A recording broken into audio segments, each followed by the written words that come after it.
கரூர் மாவட்டம் குள்ளித்தலை அருகே சுந்தர்ராஜன் என்பவருக்கு சொந்தமான ஆயில் மில்லுக்கு செல்லும் மின்சார வயர் தொங்காமல் இருக்க கூடுதலாக மின்கம்பம் நடுவதற்கு 2000 ரூபாய் லஞ்சம் வாங்கிய குற்றச்சாட்டில் கைது செய்யப்பட்ட மின்வாரிய உதவி பொறியாளர் நாராயணனுக்கு கரூர் மாவட்ட அமர்வு நீதிமன்றம் 3 ஆண்டு சிறை தண்டனையும் 10,000 ரூபாய் அபராதமும் விதித்து தீர்ப்பளித்தது.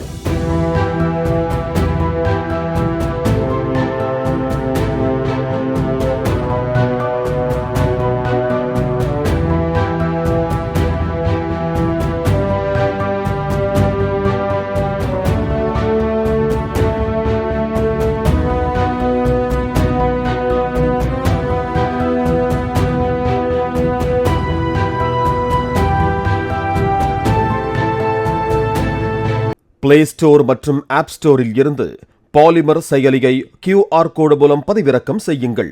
செய்திகளை உடனுக்குடன் பெறுங்கள்.